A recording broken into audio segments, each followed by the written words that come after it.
पंजाबी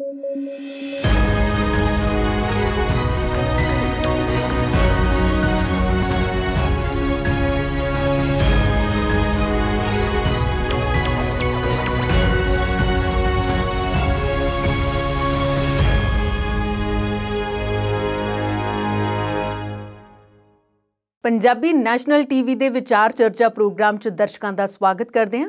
ਮਾਹਿਰਾਂ ਦਾ ਸਵਾਗਤ ਕਰਨ ਤੋਂ ਪਹਿਲਾਂ ਅੱਜ ਦੇ ਮੁੱਦਿਆਂ ਦੀ ਗੱਲ ਕਰੀਏ ਤੇ ਕਿਸਾਨ ਟਰੈਕਟਰ ਪਰੇਡ ਬਾਰੇ ਸੁਪਰੀਮ ਕੋਰਟ ਦਾ ਕੀ ਆਇਆ ਹੈ ਫੈਸਲਾ। ਇਸ ਤੋਂ ਇਲਾਵਾ NIA ਦੇ ਸਾਹਮਣਾ ਦੀ ਕੀ ਹੈ ਕਹਾਣੀ। ਇਸ ਤੋਂ ਇਲਾਵਾ ਟੀਕਾਕਰਨ ਮੁਹਿੰਮ ਕਿੱਥੋਂ ਤੱਕ ਪਹੁੰਚੀ ਤੇ ਕਿਸਾਨੀ ਗੁੱਟਾਂ ਦੇ ਵਿੱਚ ਫੁੱਟ ਦਾ ਕੀ ਹੈ ਰੌਲਾ। ਇਸ ਤੋਂ ਇਲਾਵਾ ਕਿਸਾਨ ਮਹਿਲਾ ਦਿਵਸ ਤੇ ਵੀ ਕਰਾਂਗੇ ਥੋੜੀ ਜੀ ਗੱਲਬਾਤ ਤੇ ਕੌਂਸਲ ਚੋਣਾਂ ਦਾ ਹੋ ਚੁੱਕਿਆ ਐਲਾਨ। ਇਹ ਮੁੱਦੇ ਰਹਿਣਗੇ ਖਾਸ ਤੇ ਇਹਨਾਂ ਖਾਸ ਮੁੱਦਿਆਂ ਤੇ ਚਰਚਾ ਲਈ ਮਾਹਿਰ ਮਹਿਮਾਨ ਦੋ ਮੌਜੂਦ ਨੇ, ਅਵਤਾਰ ਸਿੰਘ ਸ਼ੇਰਗਿੱਲ ਜੀ ਤੇ ਅੰਮ੍ਰਿਤ ਸ਼ਰਮਾ ਜੀ। ਬਹੁਤ ਬਹੁਤ ਸਵਾਗਤ ਸਰ ਤੁਹਾਡਾ। ਸ਼ੁਕਰੀਆ ਜੀ। ਅਵਤਾਰ ਜੀ ਤੁਹਾਡੇ ਵੱਲ ਹੀ ਪਹਿਲਾਂ ਆਉਂਦੇ ਆ। ਸੁਪਰੀਮ ਕੋਰਟ ਦਾ ਕਿਸਾਨ ਟਰੈਕਟਰ ਪਰੇਡ ਜਿਹੜੀ ਹੈ ਤਜਵੀਜ਼ਤ ਹੈ ਹਾਲੇ, ਹਨਾ, ਉਹਦੇ ਬਾਰੇ ਕੀ ਫੈਸਲਾ ਆਇਆ ਇਸ ਵੇਲੇ ਤੱਕ?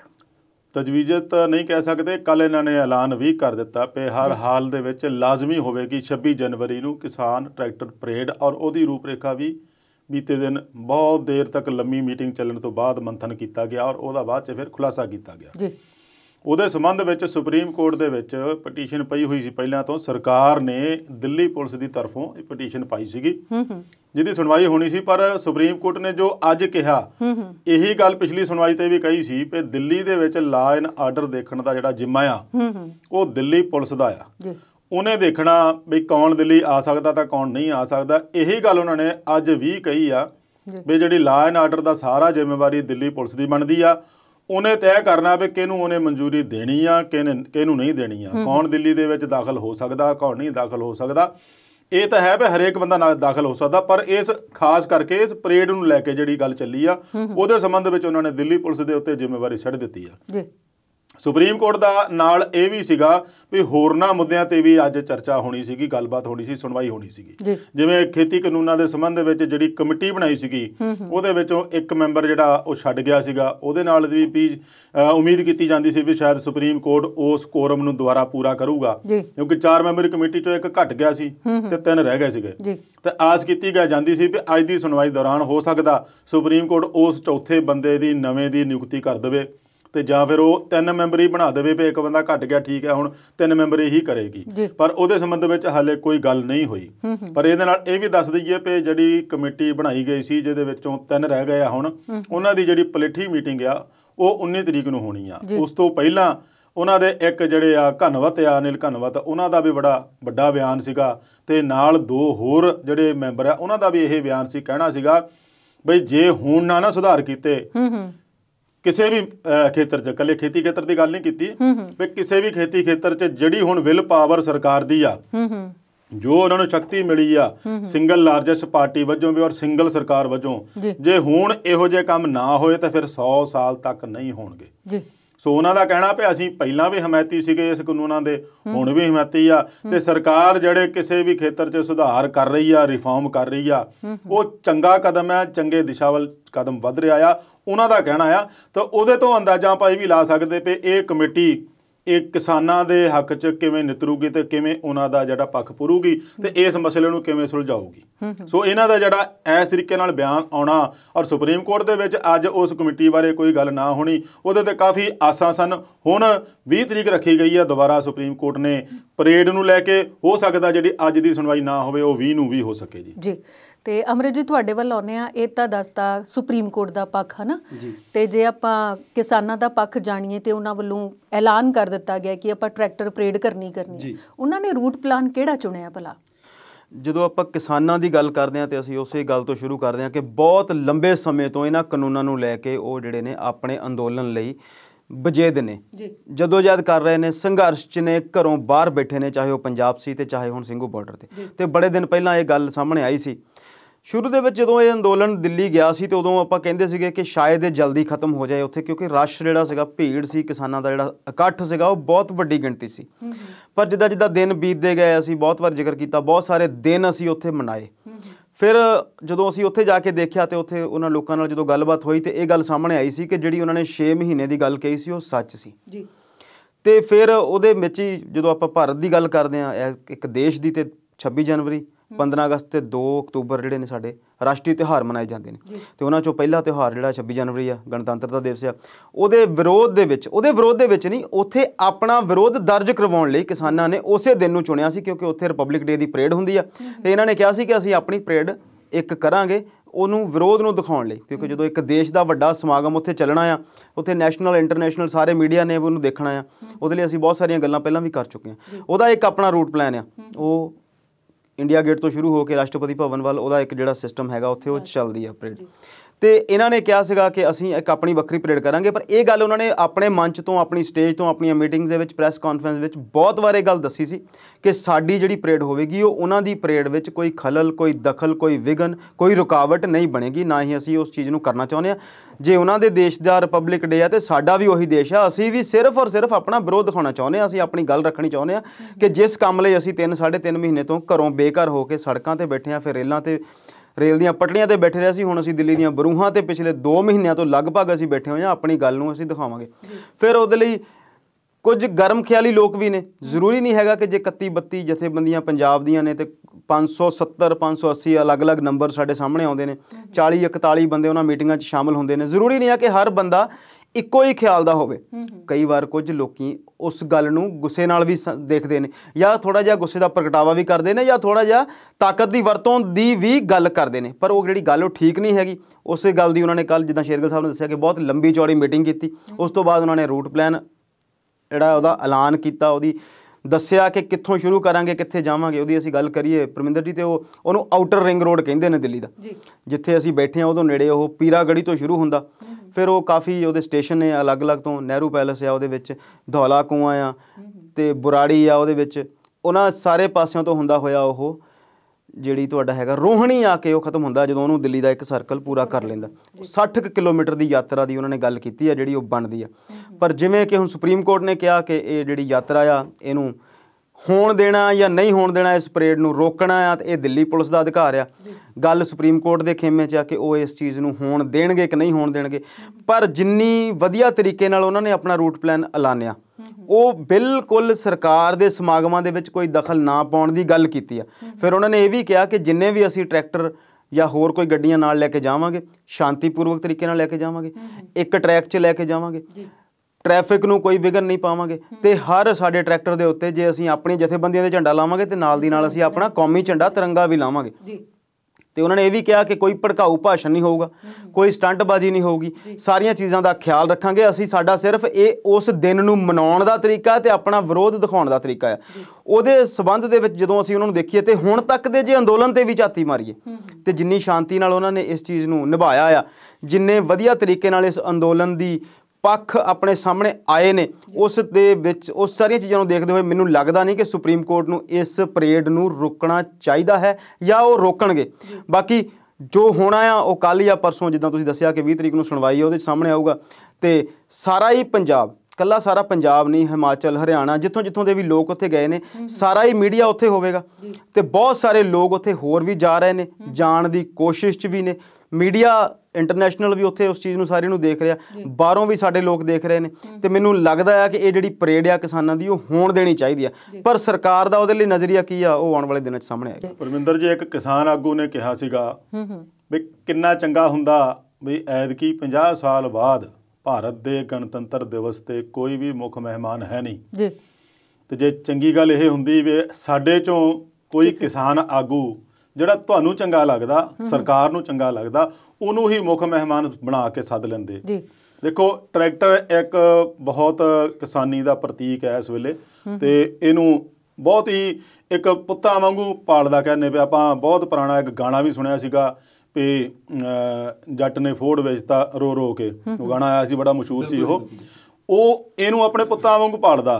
ਤੇ ਉਦੋਂ ਗੱਲ ਇਹ ਵੀ ਚੱਲਦੀ ਆ ਵੀ ਟਰੈਕਟਰ ਤਾਂ ਖੇਤਾਂ ਵਿੱਚ ਚੱਲਦੇ ਚੰਗੇ ਲੱਗਦੇ ਆ, ਜਾਂ ਫਿਰ ਜਿਹੜੇ ਬਹੁਤ ਵੱਡੇ ਵੱਡੇ ਭਾਰ ਢੋਣ ਦੇ ਵਿੱਚ ਚੰਗੇ ਲੱਗਦੇ ਆ। ਤੇ ਇਹੋ ਜਿਹੀ ਪਰੇਡਾਂ ਦੇ ਵਿੱਚ ਤਾਂ ਜਿਹੜੇ ਫੌਜੀ ਸਾਡੇ ਟੈਂਕ ਆ, ਫੌਜੀ ਤਾਕਤ ਦਾ ਜਦੋਂ ਆਪਾਂ ਪ੍ਰਗਟਾਵਾ ਕਰਦੇ ਆ, ਏਅਰ ਫੋਰਸ ਆ, ਉਹ ਸੋਹਣੀ ਜੱਚਦੀ ਆ, ਉਹ ਸੋਹਣੇ ਜਸ਼ਨ ਦੇ ਵਿੱਚ ਸ਼ੋਭਦੇ ਆ ਜੀ। ਉਹਨੂੰ ਦੇਖ ਕੇ ਲੋਕ ਬਾਹਰ ਜਿਹੜੀ ਆਸ਼ਾਸ਼ ਕਰਦੇ ਆ ਵੀ ਹਾਂ ਵੀ ਭਾਰਤ ਦੀ ਤਾਕਤ ਆ, ਇਹ ਭਾਰਤ ਦਾ ਜਿਹੜਾ ਪ੍ਰਦਰਸ਼ਨ ਕੀਤਾ ਹੋਇਆ, ਜਿਹੜਾ ਆਪਣੀ ਤਾਕਤ ਦਾ ਪ੍ਰਗਟਾਵਾ ਆ। ਪਰ ਜਦੋਂ ਇਹੋ ਜਿਹੀ ਗੱਲ ਆਉਂਦੀ ਆ ਵੀ ਟਰੈਕਟਰ ਦੇ ਨਾਲ ਪਰੇਡ ਕਰਨੀ ਉੱਥੇ ਦਿੱਲੀ ਦੇ ਆਊਟਰ ਰਿੰਗ ਦੇ ਉੱਤੇ ਘੁੰਮਣਾ ਉੱਥੇ, ਤੇ ਉਹ ਕਿਤੇ ਨਾ ਕਿਤੇ ਦਸਾਊਗਾ ਜ਼ਰੂਰ ਵੀ ਕਿਸਾਨ ਜਿਹੜੇ ਆ ਇਹਨਾਂ ਤੋਂ ਸਰਕਾਰ ਤੋਂ ਮਨਾ ਨਹੀਂ ਹੋਏ ਪਿਛਲੇ 6 ਮਹੀਨਿਆਂ ਤੋਂ, ਜਿਹੜੇ ਕਿ ਆਪ ਦੇ ਜਿਹੜੇ ਪੁੱਤਾਂ ਵਾਂਗੂ ਪਾਲਿਓ ਟਰੈਕਟਰਾਂ ਨੂੰ ਇਹੋ ਜਿਹੇ ਤਰੀਕੇ ਨਾਲ ਤਿਆਰ ਕਰਾ ਕੇ ਉਹਨੂੰ ਲੈ ਕੇ ਤੇ ਸ਼ਿੰਗਾਰ ਕੇ ਫਿਰ ਵੀ ਸ਼ਿੰਗਾਰਿਆ ਹੋਇਆ, ਉਹਨੂੰ ਲਿਆ ਕੇ ਤਾਂ ਆਪਣਾ ਵਿਰੋਧ ਦਰਸਾ ਰਹੇ ਆ। ਔਰ ਉਹਨੂੰ ਉਹਨਾਂ ਨੇ ਜ਼ਰੂਰ ਕਿਸਾਨ ਪਰੇਡ ਦਾ ਨਾਂ ਦਿੱਤਾ, ਕਿਉਂਕਿ ਉਹ ਕਹਿੰਦੇ ਅਸੀਂ ਵੀ ਇਸੇ ਦੇਸ਼ ਦੇ ਵਾਸੀ ਆ ਜੀ, ਵੀ ਸਾਨੂੰ ਇਹਨਾਂ ਨੇ ਕਿਉਂ ਵੱਖਰਾ ਕੀਤਾ ਹੋਇਆ, ਸਾਨੂੰ ਆਈਸੋਲੇਟ ਕਰਨ ਦੀ ਕਿਉਂ ਕੋਸ਼ਿਸ਼ ਕਰ ਰਹੇ ਆ।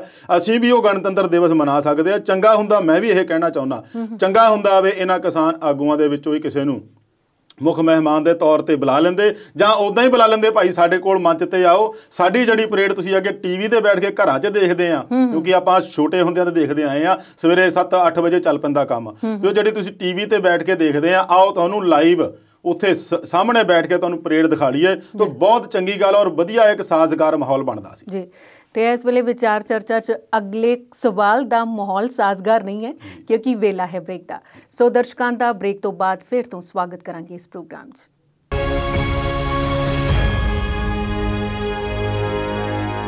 ਬ੍ਰੇਕ ਤੋਂ ਬਾਅਦ ਅਵਤਾਰ ਜੀ ਆਪਾਂ ਚਰਚਾ ਕਰ ਰਹੇ ਸੀ ਨਾ ਜਿਸ ਮੁੱਦੇ ਤੇ, ਉੱਤੇ ਚਾਹੁੰਦੇ ਹਾਂ ਕਿ ਅੰਮ੍ਰਿਤ ਜੀ ਵੀ ਆਪਣੇ ਵਿਚਾਰ ਥੋੜੇ ਜਿਹੇ ਸਾਂਝੇ ਕਰਨ ਸਾਡੇ ਨਾਲ। ਵਿਚਾਰ ਤੇ ਬਿਲਕੁਲ ਜੀ, ਵਿਚਾਰਾਂ ਤੇ ਚਰਚਾ ਅਸੀਂ ਕਰੀ ਜਾਂਦੇ ਹਾਂ। ਸ਼ੇਰਗਿੱਲ ਸਾਹਿਬ ਦੀ ਗੱਲ ਮੈਨੂੰ ਬਹੁਤ ਚੰਗੀ ਲੱਗੀ ਕਿ ਕਿੰਨਾ ਚੰਗਾ ਹੁੰਦਾ ਕਿ ਕਿਸਾਨ ਹੀ ਹੁੰਦੇ ਇਸ ਸੰਮੇਲਨ ਦੇ ਵਿੱਚ, ਗਣਤੰਤਰਤਾ ਦਿਵਸ ਦੇ ਵਿੱਚ ਮੁੱਖ ਮਹਿਮਾਨ। ਗਣਤੰਤਰ ਲੋਕਾਂ ਦਾ ਤੰਤਰ ਹੈ, ਲੋਕਾਂ ਦਾ ਬਣਾਇਆ ਹੋਇਆ ਮੁਲਕ ਆ। ਪਹਿਲਾਂ ਵੀ ਅਸੀਂ ਗੱਲ ਕੀਤੀ ਹੈ ਕਿ ਦੇਸ਼ ਨੂੰ ਬਣਾਉਂਦਾ ਕੀ ਆ, ਮਿੱਟੀ ਇਕੱਲੀ ਧਰਤੀ ਤੇ ਦੇਸ਼ ਨਹੀਂ ਬਣਾਉਂਦੀ, ਸਰਕਾਰ ਕਿੱਥੋਂ ਆਉਂਦੀ ਹੈ, ਸਰਕਾਰ ਨੂੰ ਵੀ ਤੇ ਲੋਕ ਹੀ ਬਣਾਉਂਦੇ ਨੇ।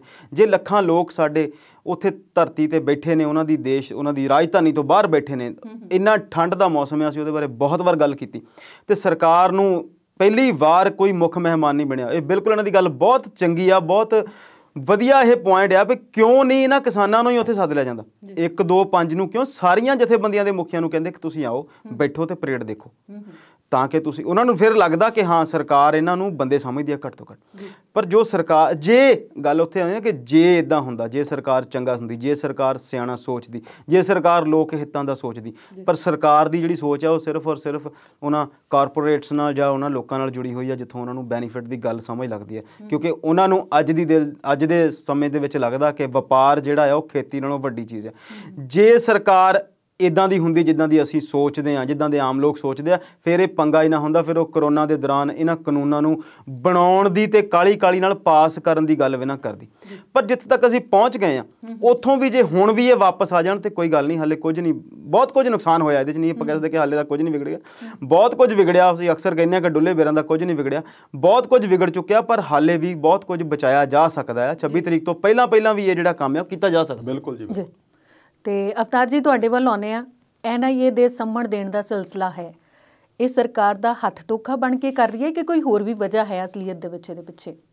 ਨਹੀਂ, ਵਜ੍ਹਾ ਇਹਦੇ ਪਿੱਛੇ ਜਿਹੜੀ ਮਰਜ਼ੀ ਹੋਵੇ, ਪਰ ਇਹਨੂੰ ਦੇਖਿਆ ਉਸ ਕਿਸਾਨ ਅੰਦੋਲਨ ਦੇ ਨਾਲ ਜੋੜ ਕੇ ਹੀ ਹੈਗਾ ਜੀ, ਕਿਉਂਕਿ ਜਿੱਦਣ ਦਾ ਇਹ ਜਿਹੜਾ ਕੰਮ ਚੱਲਿਆ ਆ, ਕਾਰਵਾਈ ਚੱਲੀ ਆ NIA ਦੀ, ਉਦਣ ਤੋਂ ਹੀ ਚਰਚਾ ਵੀ ਆ, ਆਲੋਚਨਾ ਵੀ ਆ, ਸਰਕਾਰ ਤੇ ਸਵਾਲ ਵੀ ਉੱਠ ਰਹੇ ਆ, ਜਾਂਚ ਏਜੰਸੀ ਤੇ ਵੀ ਸਵਾਲ ਉੱਠ ਰਹੇ ਆ ਜੀ, ਕਿਉਂਕਿ ਕਿਸਾਨ ਅੰਦੋਲਨ ਪਰਸੋਂ ਚੌਥ ਤੋਂ ਤਾਂ ਨਹੀਂ ਚੱਲਿਆ, ਇਹ ਚੱਲ ਰਿਹਾ 26 ਨਵੰਬਰ ਦਾ ਦਿੱਲੀ ਤੋਂ ਜੀ, ਉਸ ਤੋਂ ਪਹਿਲਾਂ 2.5-3 ਮਹੀਨੇ ਪੰਜਾਬ ਤੋਂ ਜੀ, ਤੇ ਲੰਗਰ ਉਦੋਂ ਦੇ ਹੀ ਚੱਲਣ ਡਏ ਆ ਦਿੱਲੀ ਵਿੱਚ, ਚਾਹੇ ਉਹ ਕਿਸੇ ਵੀ ਕਿਸਮ ਦੇ ਹੋਣ, ਗਣਾਈ ਨਹੀਂ ਜਾ ਸਕਦੇ ਜਿੰਨੇ ਕੁ ਲੰਗਰ ਚੱਲਦੇ ਆ, ਜੋ ਉੱਥੇ ਸਹੂਲਤਾਂ ਪਹੁੰਚ ਰਹੀਆਂ ਉਦੋਂ ਤੋਂ ਪਹੁੰਚ ਰਹੀਆਂ।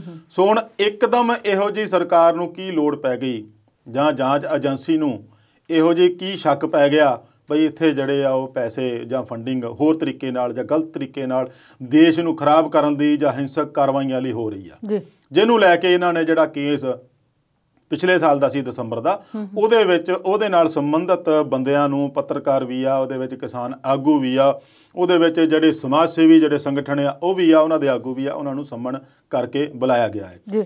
ਇੱਕ ਵਾਰ ਤਾਂ ਉਹਨਾਂ ਦੇ ਵਿੱਚ ਦਹਿਸ਼ਤ ਪਾਤੀ ਨਾ ਇਹੋ ਜਿਹੀ ਕਾਰਵਾਈ ਨਾਲ, ਕਿਉਂਕਿ ਸਰਕਾਰ ਦੀ ਕਾਰਵਾਈ ਜਦੋਂ ਕੋਈ ਹੁੰਦੀ ਆ ਤੇ ਕੁਦਰਤੀ ਆਪੇ ਮਨ ਦੇ ਵਿੱਚ ਸੁਭਾਵਕ ਤੌਰ ਤੇ ਇੱਕ ਡਰ ਪੈਦਾ ਹੋ ਜਾਂਦਾ ਹੈ।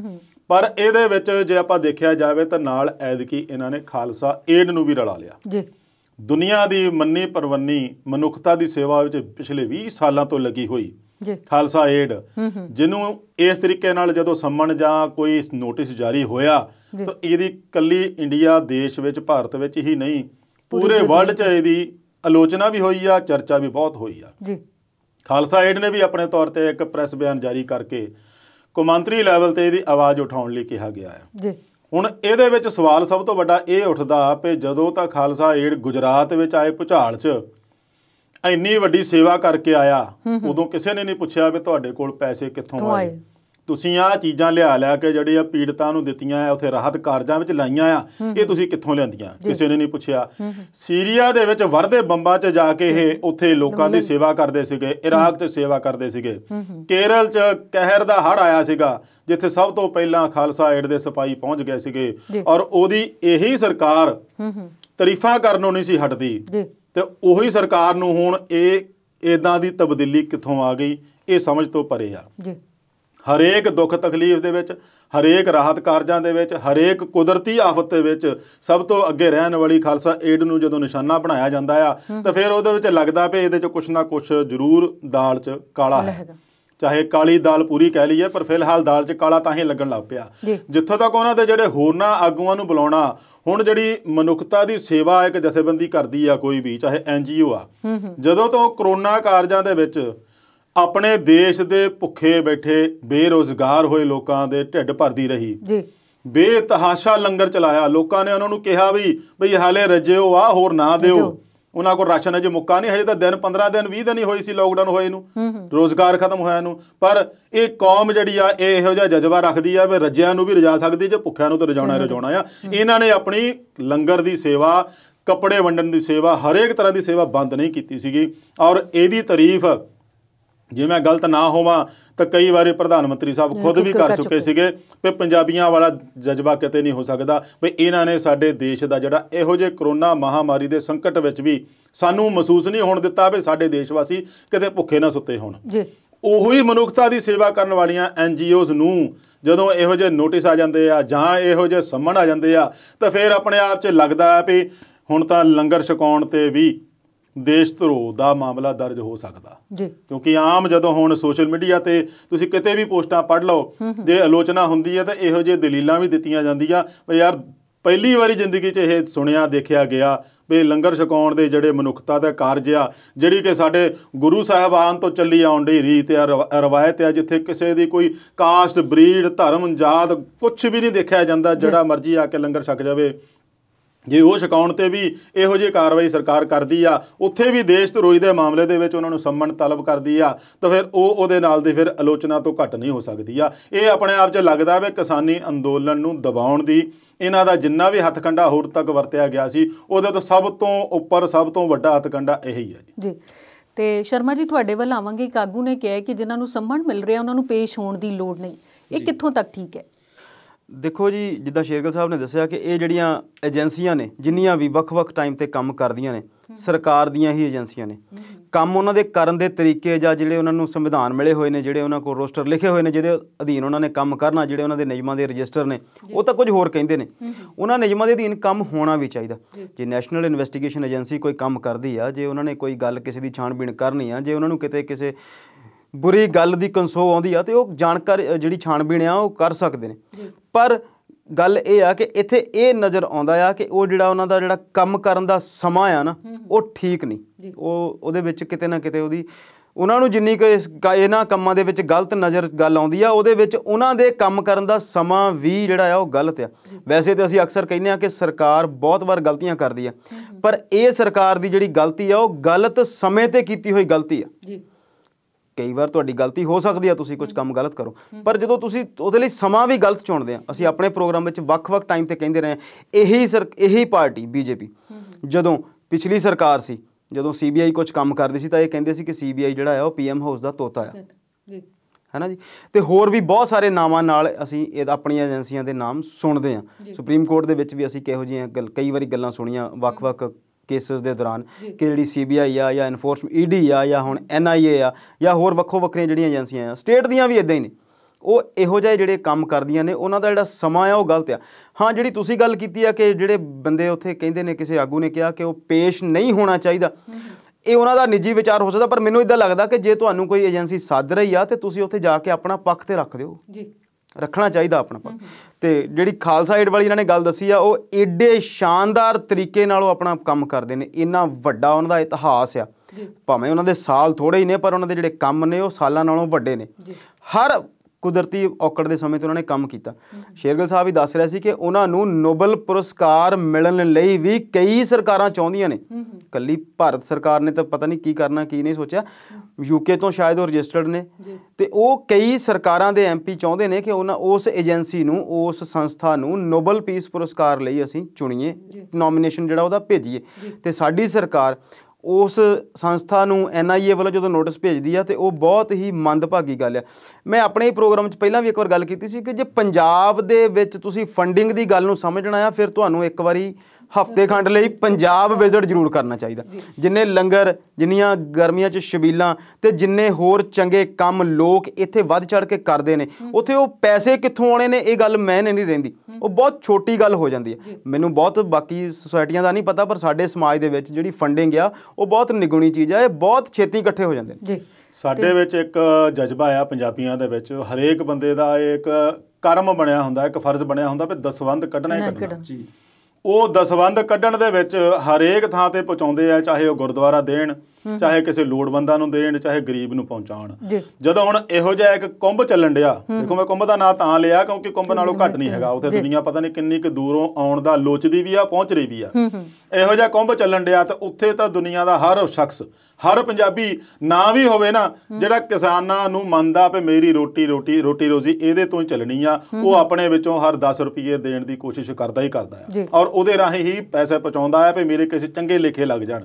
ਖਾਲਸਾ ਏਡ ਦੀ ਗੱਲ ਮੈਂ ਵਿੱਚ ਦੁਬਾਰਾ ਕਰਨਾ ਤਾਂ ਚਾਹੁੰਦਾ ਆ, ਜਿੱਦਾਂ ਨੋਬਲ ਪੁਰਸਕਾਰ ਦੀ ਗੱਲ ਕੀਤੀ ਆ, ਕੈਨੇਡਾ ਦੇ MP ਆ ਟਿਮ ਉਪਲ ਤੇ ਇੱਕ ਉੱਥੋਂ ਦੇ MLA ਆ ਪ੍ਰਭਜੀਤ, ਇਹਨਾਂ ਨੇ ਚਿੱਠੀ ਲਿਖੀ ਆ ਨੋਬਲ ਕਮੇਟੀ ਨੂੰ ਵੀ ਖਾਲਸਾ ਏਡ ਨੂੰ ਨੋਬਲ ਸ਼ਾਂਤੀ ਪੁਰਸਕਾਰ ਲਈ ਨਾਮਜ਼ਦ ਕੀਤਾ ਜਾਵੇ, ਮਤਲਬ ਨਾਮਜ਼ਦਗੀ ਕਰਨ ਬਾਰੇ ਪੱਤਰ ਲਿਖਿਆ। ਬਹੁਤ ਵੱਡੀ ਗੱਲ ਆ ਇਸ ਸੰਦਰਭ ਵਿੱਚ, ਮੌਜੂਦਾ ਦੌਰ ਦੇ ਵਿੱਚ ਇਹ ਜਿਹੜੇ ਕੰਮ ਹੋਣਾ, ਇਹ ਆਪਣੇ ਆਪ ਦੇ ਵਿੱਚ ਭਾਰਤ ਸਰਕਾਰ ਲਈ ਅੱਖਾਂ ਖੋਲ੍ਹਣ ਵਾਲਾ ਆ ਵੀ ਜਿਹੜੇ ਕੰਮ ਨੂੰ, ਜਿਹੜੇ ਲੰਗਰ ਛਕਾਉਣ ਵਾਲਿਆਂ ਨੂੰ ਜਾਂ ਸੇਵਾ ਕਰਨ ਵਾਲਿਆਂ ਨੂੰ ਅਸੀਂ ਜਿਸ ਤਰੀਕੇ ਨਾਲ ਡੀਲ ਕਰਦੇ ਆ, ਉਹਦੇ ਪ੍ਰਤੀ ਲੋਕਾਂ ਦੀ ਔਰ ਵਰਲਡ ਦੀ ਨਜ਼ਰੀਆ ਕਿੱਦਾਂ ਦਾ ਆ, ਉਹ ਜ਼ਰੂਰ ਦੇਖਣਾ ਚਾਹੀਦਾ ਹੈ। ਇਸ ਵੇਲੇ ਅਸੀਂ ਵਿਚਾਰ ਚਰਚਾ ਪ੍ਰੋਗਰਾਮ 'ਚ ਸਮੇਂ ਵੱਲ ਵੇਖ ਰਹੇ ਹਾਂ, ਵੇਲਾ ਹੈ ਇਸ ਪ੍ਰੋਗਰਾਮ 'ਚ ਬ੍ਰੇਕ ਦਾ।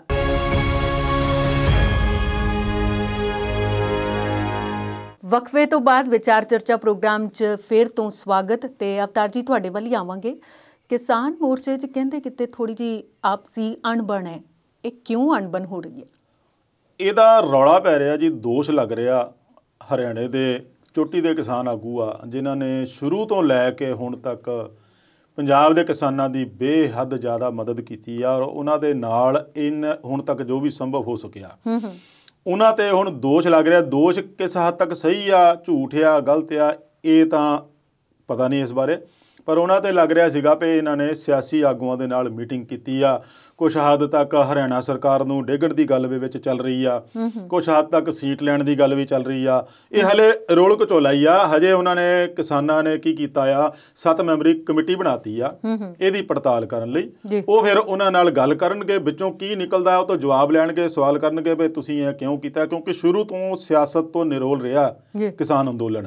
ਤੇ ਜਦੋਂ ਕੋਈ ਲੀਡਰ ਸਿਆਸੀ ਆਗੂਆਂ ਨਾਲ ਗੱਲ ਕਰਦਾ ਤਾਂ ਉਹਦੇ ਵਿੱਚ ਸਵਾਲ ਉੱਠਣੇ ਸੁਭਾਵਿਕ ਹੀ ਹੁੰਦੇ ਆ, ਕਿਉਂਕਿ ਉਹਨਾਂ ਨੂੰ ਹੁੰਦਾ ਵੀ ਪਤਾ ਨਹੀਂ ਲੋਕ ਸਾਡੇ ਤੇ ਉਂਗਲ ਨਾਲ ਉਠਾਉਣ ਲੱਗ ਪੈਣ ਵੀ ਦੇਖੋ ਇਹ ਸਿਆਸੀ ਆਗੂਆਂ ਨਾਲ ਵੱਖਰੇ ਤੌਰ ਤੇ ਗੱਲ ਵੀ ਕਰ ਰਹੇ ਆ। ਤੇ ਜੇ ਇਹਨਾਂ ਨੇ ਕੀਤੀ ਵੀ ਸੀ ਗੱਲ ਤੇ ਸਾਰਿਆਂ ਜਥੇਬੰਦੀਆਂ ਦੇ ਆਗੂਆਂ ਨਾਲ ਸਲਾਹ ਕਰਕੇ ਕਰ ਲੈਂਦੇ ਤਾਂ ਹੋਰ ਵੀ ਚੰਗਾ ਹੋਣਾ ਸੀਗਾ। ਪਰ ਇਹ ਹੈ ਜੇ ਰੌਲ ਘਚੋਲਾ ਆ, ਇਹਦੇ ਬਾਰੇ ਤਾਂ ਕਮੇਟੀ ਜਿਹੜੀ ਆ ਉਹ ਪੜਤਾਲ ਕਰਕੇ ਦੱਸੂਗੀ ਕੀ ਸੱਚ ਆ ਤੇ ਕੀ ਝੂਠ ਆ। ਮੈਂ ਇੱਕ ਨਾਲ ਇਹਦੇ ਜੋੜਨਾ ਚਾਹੁੰਦਾ ਸੀਗਾ ਵੀ ਕਿਸਾਨਾਂ ਦੀ ਜਿਹੜੀ ਫੌਤ ਹੋਣ ਦੀ ਗਿਣਤੀ ਉਹ ਕਾਫੀ ਵੱਧ ਰਹੀ ਆ। ਜਿੱਥੋਂ ਤੱਕ ਕੱਲ੍ਹ ਉਹਨਾਂ ਨੇ ਗਿਣਤੀ ਦੱਸੀ ਉਹ 125 ਤੱਕ ਚੱਲ ਗਈ ਆ ਹੁਣ ਤੱਕ ਅੰਦੋਲਨ ਵਿੱਚ। ਪਰ ਇੱਕ ਕਿਸਾਨ ਆਗੂ ਦੀ ਮੈਂ ਜ਼ਿਕਰ ਕਰਨਾ ਚਾਹੁੰਦਾ ਵੀ ਉਹਦੇ ਬਗੈਰ ਜੇ ਨਾ ਜ਼ਿਕਰ ਕੀਤਾ ਜਾਵੇ ਤਾਂ ਠੀਕ ਨਹੀਂ ਰਹੂਗਾ। ਉਹ ਹੈਗਾ ਸੁਰਿੰਦਰਪਾਲ ਸਿੰਘ ਸਿੱਧੂ। ਉਹ ਪੰਜਾਬ ਦੇ ਨਹੀਂ ਹੈਗੇ, ਨਾ ਹੀ ਹਰਿਆਣੇ ਦੇ ਆ, ਨਾ ਦਿੱਲੀ ਦੇ, ਨਾ UP ਦੇ ਆ। ਉਹ ਹੈਗੇ ਮੱਧ ਪ੍ਰਦੇਸ਼ ਤੋਂ, ਗਵਾਲੀਅਰ ਤੋਂ ਆਏ ਸੀਗੇ। ਉਹਦੀ ਜਿਹੜੀ ਖਾਸ ਗੱਲ ਕਰਨੀ ਤਾਂ ਬਣਦੀ ਆ ਵੀ ਉਹ 1984 ਤੋਂ ਭਾਜਪਾ ਦੇ ਨਾਲ ਜੁੜੇ ਹੋ ਸੀਗੇ। ਭਾਜਪਾ ਦੇ ਸਿਰਕੱਢ ਆਗੂਆਂ ਦੇ ਵਿੱਚ ਸੀਗੇ। ਉਹਨਾਂ ਨੇ ਅਟਲ ਬਿਹਾਰੀ ਵਾਜਪੇਈ ਦੇ ਨਾਲ ਵੀ ਕੰਮ ਕੀਤਾ, ਉਹਨਾਂ ਨੇ LK ਅਡਵਾਨੀ ਦੇ ਨਾਲ ਵੀ ਕੰਮ ਕੀਤਾ, ਉਹਨਾਂ ਨੇ ਪ੍ਰਧਾਨ ਮੰਤਰੀ ਨਰਿੰਦਰ ਮੋਦੀ ਨਾਲ ਵੀ ਕੰਮ ਕੀਤਾ। ਔਰ ਸਭ ਤੋਂ ਵੱਡੀ ਗੱਲ, ਜਿਹੜੇ ਸਾਡੇ ਕਿਸਾਨਾਂ ਨਾਲ ਗੱਲਬਾਤ ਕਰਦੇ ਆ, ਖੇਤੀ ਮੰਤਰੀ ਨਰਿੰਦਰ ਸਿੰਘ ਤੋਮਰ, ਉਹਨਾਂ ਦਾ ਜਿਹੜਾ ਸੰਸਦੀ ਹਲਕਾ ਮੁਰੇਨਾ ਆ, ਉੱਥੇ ਵੀ ਇਹਨਾਂ ਨੂੰ ਜਿਤਾਉਣ ਲਈ ਉਹਨਾਂ ਨੇ ਸਿਰ ਬਾਜੀ ਲਾਈ ਸੀਗੀ ਪੂਰੀ। ਹਰੇਕ ਫੋਟੋਆਂ ਦੇ ਵਿੱਚ, ਹਰੇਕ ਵੀਡੀਓ ਦੇ ਵਿੱਚ ਤੋਮਰ ਦੇ ਨਾਲ ਖੜੇ ਦਿਖਾਈ ਦਿੰਦੇ ਆ, ਚਾਹੇ 14 ਦੀ ਚੋਣਾਂ ਹੋਣ, ਚਾਹੇ 19 ਦੀਆਂ ਚੋਣਾਂ ਹੋਣ। ਉਸ ਬੰਦੇ ਦਾ ਇਸ ਤਰੀਕੇ ਨਾਲ ਕਿਸਾਨ ਸੰਘਰਸ਼ ਵਿੱਚ ਚਲੇ ਜਾਣਾ, ਉਹਨਾਂ ਦੀ ਡੈਥ ਹੋ ਜਾਣੀ, ਔਰ ਭਾਜਪਾ ਵਾਲਿਆਂ ਵੱਲੋਂ ਖਾਸ ਕਰਕੇ ਜੇ ਆਪਾਂ ਕਹੀਏ ਨਰਿੰਦਰ ਤੋਮਰ ਵੱਲੋਂ ਇੱਕ ਸ਼ਬਦ ਵੀ ਨਾ ਕਹਿਣਾ, ਬਹੁਤ ਹੀ ਅਫਸੋਸਨਾਕ ਗੱਲ ਆ। ਉਸ ਬੰਦੇ ਨੇ ਕਹਿੰਦੇ ਆ ਵੀ ਮੱਧ ਪ੍ਰਦੇਸ਼ ਦੇ ਵਿੱਚ ਭਾਜਪਾ ਨੂੰ ਖੜੇ ਕਰਨ ਦੇ ਵਿੱਚ ਪੂਰਾ ਜ਼ੋਰ ਲਾਇਆ ਸੀਗਾ, ਇੱਥੋਂ ਤੱਕ ਕਿ ਹੁਣ ਦੇ ਜਿਹੜੇ ਮੁੱਖ ਮੰਤਰੀ ਆ ਸ਼ਿਵਰਾਜ ਚੌਹਾਨ, ਉਹਨਾਂ ਦੇ ਨਾਲ ਵੀ ਉਹਨਾਂ ਦੀ ਬਹੁਤ ਨੇੜਤਾ ਸੀਗੀ। ਸੋ ਇਹੋ ਜਿਹੇ ਆਗੂਆਂ ਦੇ ਨਾਲ ਇੱਥੋਂ ਤੱਕ ਲਿਜਾ ਕੇ ਪਾਰਟੀ ਲਈ ਉਹਨਾਂ ਨੂੰ ਵਰਤ ਕੇ, ਜਦੋਂ ਉਹਦੀ ਜ਼ਮੀਰ ਉਹਨਾਂ ਨੂੰ ਇਹ ਇਜਾਜ਼ਤ ਨਹੀਂ ਦਿੱਤੀ ਵੀ ਜੋ ਇਹ ਖੇਤੀ ਕਾਨੂੰਨ ਬਣਾਏ ਆ ਇਹ ਮੇਰੇ ਕਿਸਾਨਾਂ ਦੇ ਖਿਲਾਫ ਹੈ, ਕਿਉਂਕਿ ਉਹ ਖੁਦ ਕਿਸਾਨ ਸੀਗੇ। ਜਦੋਂ ਉਹਨਾਂ ਨੇ ਝੰਡਾ ਬੁਲੰਦ ਕਰ ਲਿਆ ਤਾਂ ਭਾਜਪਾ ਨੇ ਉਹਦੇ ਨਾਲ ਇੱਕਦਮ ਕਿਨਾਰਾ ਕਰ ਲਿਆ।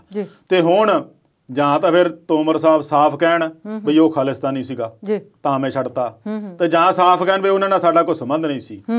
ਉਹ ਆਗੂ ਚੰਗਾ ਲੰਮਾ ਦਾੜਾ, ਉਹਦੀ ਮੈਂ ਉਹਦੀ ਤਸਵੀਰ ਵੀ ਦੇਖੀ ਆ, ਬੜਾ ਵਧੀਆ ਸ਼ਖਸੀਅਤ ਆ, ਉੱਚਾ ਲੰਮੇ ਕੱਦ ਦੇ। ਉਹ ਗਾਜੀਪੁਰ ਦੇ ਬਾਰਡਰ ਤੇ ਵੀ ਉਹਨਾਂ ਨੂੰ ਦੇਖਿਆ ਗਿਆ ਸੰਬੋਧਨ ਕਰਦੇ ਨੂੰ ਕਿਸਾਨਾਂ ਤੇ, ਪਲਵਲ ਵਾਲੇ ਪਾਸੇ ਵੀ ਦੇਖਿਆ ਸੰਬੋਧਨ ਕਰਦੇ ਕਿਸਾਨਾਂ ਤੇ। ਜਦੋਂ ਪਹਿਲੀ ਵਾਰੀ ਉਹ ਜਥਾ ਲੈ ਕੇ ਤੁਰੇ ਸੀ ਮੱਧ ਪ੍ਰਦੇਸ਼ ਤੋਂ, ਤੇ ਘੱਟੋ ਘੱਟ 2,500-3 ਹਜ਼ਾਰ ਕਿਸਾਨਾਂ ਦਾ ਜਥਾ ਸੀਗਾ। ਜੇ ਉਹਦੀ ਉੱਥੇ ਸੇ ਸੀਗੀ, ਜੇ ਉਹਦਾ ਉੱਥੇ ਅਰਸਾ ਰਸੂਖ ਸੀਗਾ, ਤਾਂ ਹੀ ਐਡੀ ਵੱਡੀ ਗਿਣਤੀ 'ਚ ਉਹ ਕਿਸਾਨ ਲੈ ਕੇ ਆ ਗਏ ਸੀਗੇ, ਨਹੀਂ ਤਾਂ ਕੌਣ ਲੈ ਕੇ ਆਉਂਦਾ। ਸੋ ਇਹਨਾਂ ਨੇ ਉਸ ਬੰਦੇ ਨੂੰ ਵੀ ਵਿਸਾਰ ਦਿੱਤਾ। ਮੈਂ ਤਾਂ ਇਸ ਗੱਲ ਦਾ ਜ਼ਿਕਰ ਤਾਂ ਕੀਤਾ ਵੀ ਆਪਾਂ ਕਹਿੰਦੇ ਨਾ ਵੀ ਇਹ ਸਰਕਾਰ ਦਾ ਕੋਈ ਵੀ ਮੰਤਰੀ, ਜਿਹੜੇ ਕਿਸਾਨ ਇਸ ਸੰਘਰਸ਼ ਵਿੱਚ ਜਾਨ ਗਵਾ ਚੁੱਕੇ ਆ, ਉਹਨਾਂ ਪ੍ਰਤੀ ਕਿਸੇ ਨੇ ਸੰਵੇਦਨਾ, ਕਿਸੇ ਨੇ ਅਫਸੋਸ ਪ੍ਰਗਟ ਨਹੀਂ ਕੀਤਾ। ਮੈਂ ਤਾਂ ਇਹ ਦੱਸਿਆ ਵੀ ਉਹ ਤਾਂ ਆਪਣੇ ਬੰਦੇ ਨੂੰ ਹੀ ਵਿਸਾਰ ਗਏ, ਜਿਨ੍ਹਾਂ ਨੇ ਉਹਨਾਂ ਦੀ ਪਾਰਟੀ ਨੂੰ ਖੜੇ ਕਰਨ 'ਚ ਸਾਰੀ ਜ਼ਿੰਦਗੀ ਲਾਤੀ। ਸਿਰਫ ਕਿਸਾਨਾਂ ਕਰਕੇ ਉਹਨੇ ਕਿਹਾ ਵੀ ਮੈਂ ਹੁਣ ਕਿਸਾਨਾਂ ਦੇ ਨਾਲ ਆ, ਮੈਨੂੰ ਪਾਰਟੀ ਨਹੀਂ ਚਾਹੀਦੀ। ਛੱਡੀ ਹੁਣ ਵੀ ਨਹੀਂ ਸੀਗੀ, ਵੱਖਰੀ ਗੱਲ ਆ ਵੀ ਇਹਨਾਂ ਨੇ ਉਹਨੂੰ ਬਗਾਵਤ ਸਮਝ ਲਿਆ ਵੀ ਸਾਡੇ ਕੋਲੋਂ ਬਾਹਰ ਹੋ ਕੇ ਚਲੇ ਗਿਆ। ਪਰ ਉਹਦੇ ਡੈਥ ਤੇ ਨਾ ਤਾਂ ਕੋਈ ਉੱਥੇ ਬੰਦਾ ਗਿਆ, ਦੁਨੀਆ ਬਹੁਤ ਗਈ, ਇਹਨਾਂ ਦੇ ਵਿੱਚੋਂ ਭਾਜਪਾ ਆਗੂਆਂ ਦੇ ਵਿੱਚੋਂ ਕੋਈ ਨਹੀਂ ਗਿਆ। ਇਹ ਬਹੁਤ ਅਫਸੋਸਨਾਕ ਗੱਲ ਹੈ ਜੀ। ਗੱਲਾਂ ਤਾਂ ਮੈਨੂੰ ਲੱਗਦਾ ਕਿ ਇਸ ਵੇਲੇ ਜਿਹੜਾ ਮਾਹੌਲ ਹੈ ਨਾ ਉਹ ਅਫਸੋਸਨਾਕ ਹੀ ਹੈ, ਦਰਦ ਭਰਿਆ ਹੈ, ਤੇ ਕਿਸਾਨੀ ਅੰਦੋਲਨ ਚੱਲ ਰਿਹਾ, ਜਾਨਾਂ ਜਾ ਰਹੀਆਂ ਨੇ, ਲੋਕ ਸੰਘਰਸ਼ ਕਰ ਰਹੇ ਨੇ। ਪਰ ਇਹਦੇ ਦੌਰਾਨ IMF ਦਾ ਕੋਈ ਬਿਆਨ ਹੈ, ਉਹ ਭਲਾ ਕੀ ਕਹਿੰਦਾ ਪਿਆ? ਅਮਰਿਤ ਜੀ ਤੁਸੀਂ ਦੱਸ ਦਿਓ ਉਹਦੇ ਬਾਰੇ। IMF ਦੇ ਬਿਆਨ ਦੀ ਅਸੀਂ ਪਿਛਲੇ ਪ੍ਰੋਗਰਾਮ 'ਚ ਵੀ ਗੱਲ ਕੀਤੀ ਸੀ। ਮੈਂ ਅੱਜ ਇਸ ਸਵਾਲ ਨੂੰ ਥੋੜ੍ਹਾ ਜਿਹਾ ਹੋਰ ਵਿਸਤਾਰ ਦੇਣਾ ਚਾਹੁੰਦਾ। ਮੈਨੂੰ ਇੱਦਾਂ ਲੱਗਦਾ ਸੀਗਾ ਕਿ ਆਪਾਂ ਇਸ ਗੱਲ ਦੀ ਗੱਲ ਕਰੀਏ ਕਿ ਇਹ ਜਿਹੜਾ ਪੰਜਾਬ ਦਾ ਕਿਸਾਨ ਅੰਦੋਲਨ ਆ, ਇਹਦੇ ਪਿੱਛੇ ਹੋਰ ਵੀ ਕੋਈ ਕਾਰਨ ਨੇ ਜਾਂ ਸਿਰਫ 3 ਕਾਨੂੰਨ ਨੇ। ਤੇ ਇਹਦਾ ਵਿਸ਼ਵ ਦੇ ਵਪਾਰ ਜਿਹੜੇ ਹੈਗੇ ਆ, ਜਦੋਂ ਅਸੀਂ ਵਰਲਡ ਟ੍ਰੇਡ ਦੀ ਗੱਲ ਕਰਦੇ ਹਾਂ, ਅਸੀਂ ਕਈ ਵਾਰ ਆਪਣੇ ਪ੍ਰੋਗਰਾਮਾਂ ਜ਼ਿਕਰ ਕੀਤਾ, ਅਖਬਾਰਾਂ 'ਚ ਵੀ ਕਰਦੇ ਹਾਂ, ਆਰਟੀਕਲ 'ਚ ਵੀ ਪੜ੍ਹਦੇ ਹਾਂ ਕਿ ਜਿਹੜੀ WTO ਵਰਲਡ ਟ੍ਰੇਡ ਆਰਗੇਨਾਈਜੇਸ਼ਨ ਹੈ, ਜਾਂ IMF ਆ, ਇੱਦਾਂ ਹੀ ਵਰਲਡ ਇਕਨੋਮਿਕ ਫੋਰਮ ਆ, ਤੇ ਸਾਡੇ ਜਿਹੜੇ ਬਹੁਤ ਸਾਰੇ ਬੁੱਧੀਜੀਵੀ ਨੇ, ਜਿੱਦਾਂ ਬੰਦਿਆਂ ਜਿਨ੍ਹਾਂ 3-4 ਲੋਕਾਂ ਦੀ ਕਮੇਟੀ ਬਣਾਈ ਆ, ਉਹ ਵੀ ਸਾਰੇ ਇਹ ਗੱਲ ਕਹਿ ਰਹੇ ਨੇ ਕਿ ਇਹ ਕਾਨੂੰਨ ਚੰਗੇ ਨੇ। ਜਦੋਂ ਅਸੀਂ ਇਹਨਾਂ ਸਾਰੀਆਂ ਚੀਜ਼ਾਂ ਦੀ ਪੜਚੋਲ ਕਰਦੇ ਹਾਂ, ਇਹਦੇ ਬਾਰੇ ਪੜ੍ਹਦੇ ਦੇਖਦੇ ਹਾਂ, ਤੇ ਇਹਦੇ 'ਚੋਂ ਕਈ ਗੱਲਾਂ ਸਾਡੇ ਸਾਹਮਣੇ ਆਉਂਦੀਆਂ। ਪਿਛਲੇ ਦਿਨੀ ਆਕਸਫੋਰਡ ਯੂਨੀਵਰਸਿਟੀ ਦੇ ਵਿੱਚ ਇੱਕ ਰੀਅਲ ਫਾਰਮਿੰਗ ਨਾਂ ਦੇ ਉੱਤੇ ਇੱਕ ਸੰਮੇਲਨ ਸੀਗਾ, ਉੱਥੇ ਵੀ ਸਾਡੇ ਕੁਝ ਵਿਦਵਾਨ ਗਏ ਹੋਏ ਸੀ, ਉਹਨਾਂ ਨੇ ਵੀ ਇਹੋ ਜਿਹੀਆਂ ਗੱਲਾਂ ਕੀਤੀਆਂ। ਜਦੋਂ ਇਹਨੂੰ ਦੇਖਦੇ ਹਾਂ ਤੇ ਇਹ ਕਿਸਾਨ ਅੰਦੋਲਨ ਸਿਰਫ ਇਹਨਾਂ 3 ਬਿੱਲਾਂ ਕਰਕੇ ਹੀ ਸਾਹਮਣੇ ਨਹੀਂ ਆਇਆ। ਇਹਦੇ ਪਿੱਛੇ ਜਦੋਂ ਅਸੀਂ ਕਿਸਾਨ ਦੇ ਇਤਿਹਾਸ ਦੀ ਗੱਲ ਕਰਦੇ ਹਾਂ, ਕਦੋਂ ਤੋਂ ਉਹਨਾਂ ਨੇ ਖੇਤੀ ਸ਼ੁਰੂ ਕੀਤੀ ਤੇ ਕਿਵੇਂ ਦੀਆਂ ਮੁਸ਼ਕਲਾਂ ਸਾਹਮਣੇ ਆਈਆਂ, ਉੱਥੇ ਇਹ ਗੱਲ ਸਾਹਮਣੇ ਆਉਂਦੀ ਆ ਕਿ ਸਿਰਫ ਔਰ ਸਿਰਫ ਪੰਜਾਬ ਦੀ ਕਿਸਾਨੀ ਨਹੀਂ, ਸਾਰੀ ਦੁਨੀਆ ਦੀ ਜਿਹੜੀ ਕਿਸਾਨੀ ਆ, ਉਹਨੂੰ ਸਿਰਫ ਔਰ ਸਿਰਫ ਵਪਾਰ ਵੱਲੋਂ, ਇੰਡਸਟਰੀ ਵੱਲੋਂ, ਇਕਨੋਮਿਕ ਫੋਰਮਸ ਵੱਲੋਂ ਆਰਥਿਕ ਸੁਧਾਰਾਂ ਦੇ ਨਾਂ ਦੇ ਉੱਤੇ ਲੁੱਟਿਆ ਜਾ ਰਿਹਾ, ਤੇ ਉਹਨਾਂ ਦਾ ਜਿਹੜਾ ਨੁਕਸਾਨ ਆ ਉਹ ਜਿੰਨਾ ਹੋ ਸਕਦਾ ਕੀਤਾ ਜਾ ਰਿਹਾ। ਹਾਲਾਂਕਿ ਉਹ ਆਪਣੇ ਪੱਧਰ ਤੇ ਨੁਕਸਾਨ ਕਰਨ ਦੀ ਗੱਲ ਨਹੀਂ ਕਰਦੇ, ਇੰਡਸਟਰੀ ਜਾਂ ਇਕਨੋਮਿਕ ਗਰੋਥ ਦੇ ਲਈ ਉਹਨਾਂ ਦੀ ਜਿਹੜੀ ਉਪਜ ਆ, ਉਹਨਾਂ ਦੀ ਜਿਹੜੀ ਜਿਣਸ ਆ, ਉਹਨੂੰ ਸਸਤੇ ਭਾਅ ਖਰੀਦ ਕੇ ਆਪਣੇ ਮੁਨਾਫੇ ਨੂੰ ਵਧਾਉਂਦੇ ਨੇ ਤੇ ਅੱਗੇ ਕੰਮ ਕਰਦੇ ਨੇ। ਜਦੋਂ ਇਹਦੀ ਅਸੀਂ ਥੋੜ੍ਹੀ ਬਹੁਤੀ ਪੜਚੋਲ ਕੀਤੀ ਤੇ ਕੌਫੀ ਅਸੀਂ ਸਾਰੇ ਪੀਂਦੇ ਹਾਂ। ਕੌਫੀ ਬੀਨਸ ਦੀ ਜਦੋਂ ਅਸੀਂ ਗੱਲ ਕਰਦੇ ਹਾਂ, ਜਿਹੜੇ ਲੋਕ ਕੌਫੀ ਦੀ ਖੇਤੀ ਕਰਦੇ ਨੇ, ਉਹਨਾਂ ਦੀ ਕੋਈ ਗਿਣਤੀ ਕੋਈ 12.5 ਮਿਲੀਅਨ ਆ, ਯਾਨੀ ਕਿ 1.25 ਕਰੋੜ ਲੋਕ ਜਿਹੜੇ ਨੇ ਉਹ ਕੌਫੀ ਦੀ ਖੇਤੀ ਕਰਦੇ ਆ। ਸ਼ੇਰਗਿੱਲ ਸਾਹਿਬ, ਬੜੀ ਹੈਰਾਨੀ ਹੋਈ ਹੈ ਜਾਣ ਕੇ ਕਿ ਉਹਨਾਂ ਦੀ ਜਿਹੜੀ ਡੇਲੀ ਕਮਾਈ ਆ ਉਹ $2 ਆ ਜੀ। 150 ਰੁਪਈਆ ਉਹ ਬੰਦੇ ਦਿਹਾੜੀ ਕਮਾਉਂਦੇ ਨੇ, ਜਿਹੜੇ ਵੀ ਕੌਫੀ ਉਤਪਾਦਕ ਨੇ। 90-95%, ਕੋਈ 2-4 ਹੋਣਗੇ ਵੱਡੇ ਬਗਾਨਾਂ ਵਾਲੇ ਲੋਕ ਜਿਹੜੇ ਉਹਦੇ ਤੋਂ ਪੈਸੇ ਕਮਾ ਰਹੇ ਨੇ। ਤੇ ਹੁਣ ਤੁਸੀਂ ਗੱਲ ਸਮਝੋ ਕਿ $2 ਤੇ ਉਹ ਬੰਦੇ ਕੰਮ ਕਰਦੇ ਨੇ, ਤੇ ਕਾਫੀ ਦਾ ਵਪਾਰ ਕਿੰਨਾ ਵੱਡਾ ਹੋਵੇਗਾ। ਦੁਨੀਆ ਦਾ ਜਿਹੜਾ ਕਾਫੀ ਦਾ ਵਪਾਰ ਆ 2019 ਦਾ ਉਹ 102 ਬਿਲੀਅਨ ਡਾਲਰ ਦਾ ਸੀ ਜੀ। 102 ਬਿਲੀਅਨ ਡਾਲਰ। ਤੇ ਉਹਨਾਂ ਬਣਾਉਣ ਵਾਲੇ ਉਹਨਾਂ ਨੂੰ ਉਤਪਾਦਕਾਂ ਨੂੰ ਕਿੰਨੇ ਪੈਸੇ ਮਿਲਦੇ ਉਹਦੇ ਵਿੱਚੋਂ 1%, ਅਪਰੋਕਸੀਮੇਟਲੀ 1 ਬਿਲੀਅਨ ਡਾਲਰ।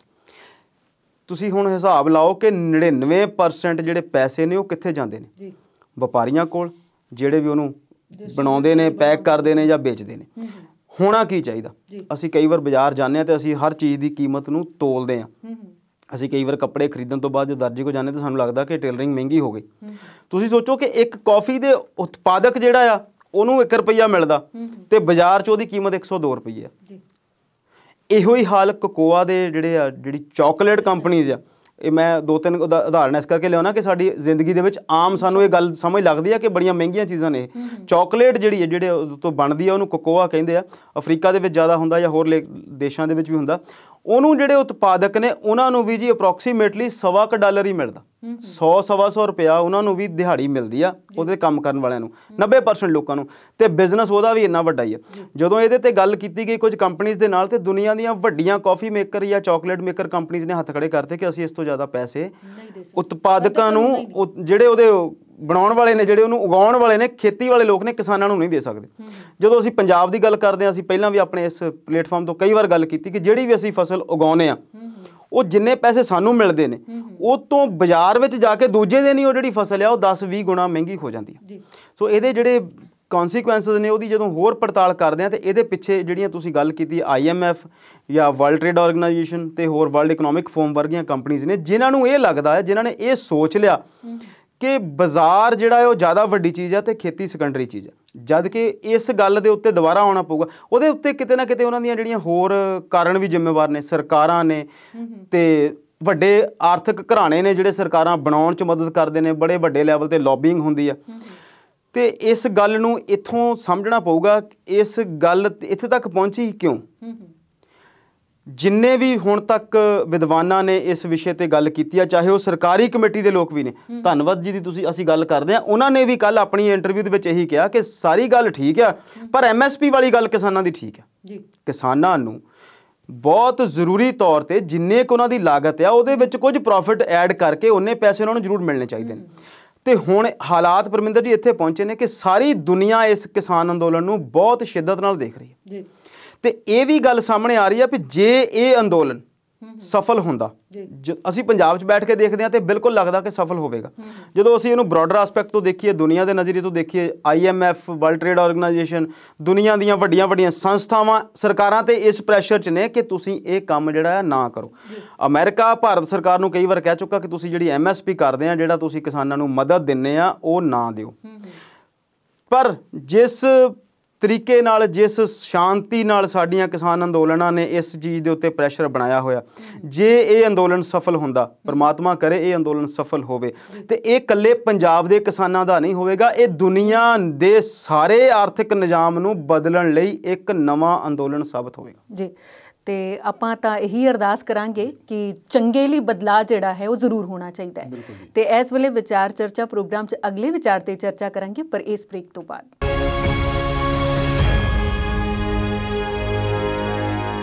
ਵਕਫੇ ਤੋਂ ਬਾਅਦ ਵਿਚਾਰ ਚਰਚਾ ਪ੍ਰੋਗਰਾਮ 'ਚ ਦਰਸ਼ਕਾਂ ਦਾ ਫਿਰ ਤੋਂ ਸਵਾਗਤ ਕਰਦੇ ਹਾਂ ਤੇ ਅਵਤਾਰ ਜੀ ਤੁਹਾਡੇ ਵੱਲ ਹੀ ਆਉਂਦੇ ਹਾਂ। ਅਸੀਂ ਸਾਰੇ ਦੁਆ ਕਰ ਰਹੇ ਹਾਂ ਕਿ ਕਿਸਾਨ ਜਿੱਤ ਜਾਣ, ਸੁਖੀ ਸਾਂਦੀ ਆਪਣੇ ਘਰਾਂ ਨੂੰ ਪਰਤ ਆਉਣ। ਤੇ ਇਸ ਦਰਮਿਆਨ ਇੱਕ ਚਰਚਾ ਹੈ ਮਹਿਲਾ ਕਿਸਾਨ ਦਿਵਸ ਦੀ, ਉਹਦੇ ਬਾਰੇ ਆਪਾਂ ਗੱਲ ਕਰਾਂਗੇ। ਪਰ WhatsApp ਨੂੰ ਭਲਾ ਆਪਣਾ ਸਟੇਟਸ ਕਿਉਂ ਲਾਣਾ ਪਿਆ, ਇਹਦੇ ਬਾਰੇ ਥੋੜਾ ਜਿਹਾ ਦੱਸ ਦਿਓ। ਪਰਮਿੰਦਰ ਜੀ, ਮੈਂ ਇਹਨੂੰ ਜੇ ਜੋੜਾਂ ਕਿਸਾਨ ਅੰਦੋਲਨ ਨਾਲ ਹੀ ਤਾਂ ਚੰਗਾ ਰਹੂਗਾ। ਅੱਛਾ ਜੀ। ਕਿਉਂਕਿ ਲੋਕਾਂ ਦਾ ਜਦੋਂ ਸਹੀ ਤਰਤੀਬ ਵਿੱਚ ਸ਼ਾਂਤੀਪੂਰਨ ਰਹਿ ਕੇ ਇਦਾਂ ਜ਼ੋਰ ਪੈ ਜਾਏ ਨਾ ਤਾਂ ਫਿਰ ਉਹਨੂੰ WhatsApp ਨੂੰ ਵੀ ਇਹੋ ਜਿਹਾ ਕੰਮ ਕਰਨਾ ਪੈ ਜਾਂਦਾ। ਅੱਛਾ ਜੀ। ਦੇਖੋ, ਗੁੱਡੀ ਚੜਾਉਣ ਵਾਲੀ ਵੀ ਲੋਕ ਜਨਤਾ ਹੀ ਆ ਤੇ ਜਦੋਂ ਉਹ ਪੌੜੀ ਖਿੱਚਦੀ ਆ ਫਿਰ ਉਹ ਜਨਤਾ ਹੀ ਖਿੱਚਦੀ ਆ। ਇਹ WhatsApp ਨੂੰ ਮਜਬੂਰਨ ਸਟੇਟਸ ਲਾਉਣਾ ਪਿਆ। ਉਹਨੂੰ ਕਹਿੰਦਿਆਂ ਥੱਕ ਗਿਆ ਸੀਗਾ ਵੀ ਨਹੀਂ, ਅਸੀਂ ਤੁਹਾਡੀ ਪ੍ਰਾਈਵੇਸੀ ਨਹੀਂ ਕੁਝ ਕਰਦੇ ਆ, ਕਿਸੇ ਨੂੰ ਡਾਟਾ ਸ਼ੇਅਰ ਨਹੀਂ ਕਰਦੇ ਆ। ਪਰ ਜਦੋਂ ਲੱਗਾ ਨਾ ਵੀ 40-50 ਲੱਖ ਲੋਕ ਕਿਸੇ ਹੋਰ ਵੱਲ ਤਬਦੀਲ ਹੋ ਗਏ, ਸ਼ਿਫਟ ਹੋ ਗਏ, ਨਵੇਂ ਸੋਸ਼ਲ ਮੀਡੀਆ ਵਾਲੇ ਜਿਹੜੇ ਆ ਗਰੁੱਪ ਆ ਉਹ ਬਣ ਗਏ, ਤਾਂ ਫਿਰ ਇਹਨੂੰ ਲੱਗਾ ਵੀ ਹੁਣ ਕੰਮ ਖਰਾਬ ਹੋ ਗਿਆ। ਕਿਉਂਕਿ ਇਸ ਵੇਲੇ ਜਿਹੜੀ ਚੜ੍ਹਾਈ ਸੀ ਪੂਰੀ WhatsApp ਦੀ ਸੀਗੀ, ਉਹਦੇ ਬਰਾਬਰ ਦੇ ਮੁਕਾਬਲੇ ਤੇ ਕੋਈ ਹੈ ਨਹੀਂ ਸੀ। ਪਰ ਲੋਕਾਂ ਨੇ ਇੱਕਦਮ ਉਸ ਦੂਜੇ ਨਵੇਂ ਲੈਵਲ ਪਲੇਟਫਾਰਮ ਨੂੰ ਇੰਨਾ ਤਾਹਾਂ ਚੱਕ ਦਿੱਤਾ ਬਈ ਇਹਨੂੰ ਮਜਬੂਰਨ 3 ਮਹੀਨੇ ਲਈ ਆਪਣੀ ਜਿਹੜੀ ਆ ਉਹ ਪ੍ਰਾਈਵੇਸੀ ਪਲਾਨ ਜਿਹੜਾ ਆ ਅੱਗੇ ਕਰਨਾ ਪਿਆ। ਪਰ ਮੈਨੂੰ ਸਮਝ ਨਹੀਂ ਲੱਗੀ ਵੀ ਇਹ ਪ੍ਰਾਈਵੇਸੀ ਪਲਾਨ ਲਿਆਂਦਾ ਕਿਉਂ ਸੀ ਇਹਨੇ, ਜਦ ਪਹਿਲਾਂ ਤਾਂ ਇਹਨਾਂ ਨੇ ਸ਼ੁਰੂ ਕਰਤਾ ਸੀ ਵੀ ਤੁਹਾਡੀ ਜਿਹੜੀ ਚੈਟ ਆ, ਤੁਹਾਡੀ ਜਿਹੜੀ ਕਾਲਿੰਗ ਆ, ਵੀਡੀਓ ਕਾਲਿੰਗ ਚਾਹੇ ਦੂਜੀ ਕਾਲਿੰਗ ਆ, ਇਹ ਐਂਡ ਟੂ ਐਂਡ ਐਨਕ੍ਰਿਪਟਡ ਹੋਵੇਗੀ, ਉਹਦੇ ਤੱਕ ਹੀ ਗੱਲ ਖਤਮ ਹੋ ਜਾਂਦੀ ਸੀਗੀ।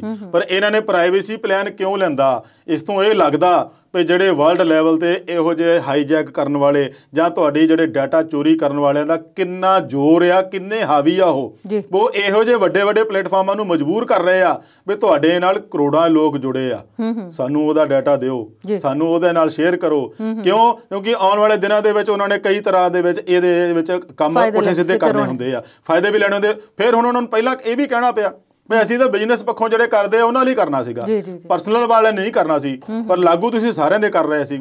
ਦੇਖੋ ਧਮਕੀ ਦੇਤੀ ਸੀ ਨਾ ਵੀ 8 ਫਰਵਰੀ ਤੱਕ ਨਹੀਂ ਕੀਤਾ ਤੇ ਅਸੀਂ ਤੁਹਾਡੇ ਅਕਾਊਂਟ ਬੰਦ ਕਰ ਦਿਆਂਗੇ। ਲੋਕਾਂ ਨੇ ਕਿਹਾ ਅਸੀਂ ਆਪੇ ਅਕਾਊਂਟ ਬੰਦ ਕਰ ਦਿੰਦੇ, ਤੁਸੀਂ ਆਪਣੇ ਕੋਲ ਰੱਖ ਅਕਾਊਂਟ, ਸਾਨੂੰ ਨਹੀਂ ਲੋੜ ਹੈਗੀ। ਸੋ ਇਹ ਜਦੋਂ ਲੋਕ ਰੋਜ਼ ਜਾਗਦਾ ਨਾ, ਜਦੋਂ ਲੋਕਾਂ ਦਾ ਜ਼ੋਰ ਪੈਂਦਾ ਆ ਤਾਂ ਇਹੋ ਜਿਹੇ ਵੱਡੇ ਵੱਡੇ ਵੀ ਝੁਕਣ ਲਈ ਮਜਬੂਰ ਹੋ ਜਾਂਦੇ ਆ। ਸੋ ਹੁਣ ਇਹ ਝੁਕਣ ਤੇ ਹੀ ਆਇਆ ਆ। ਮੈਨੂੰ ਨਹੀਂ ਲੱਗਦਾ ਵੀ ਜੇ ਮਈ ਵਾਲੀ ਤਰੀਕ ਦਿੱਤੀ ਵੀ ਆ ਤੇ ਉਦੋਂ ਤੱਕ ਕੁਝ ਕਰੂਗਾ, ਕਿਉਂਕਿ ਉਦੋਂ ਤੱਕ ਇਹਦੇ ਕੋਲ ਯੂਜ਼ਰ ਮੈਨੂੰ ਲੱਗਦਾ ਨਹੀਂ ਵੀ ਲੱਖ ਕੇ ਰਹਿ ਜਾਣੇ ਆ, ਜੇ ਹਿਸਾਬ ਨਾਲ ਲੋਕੀ ਹੋਰ ਪਾਸੇ ਜਾਣ ਡਏ ਆ।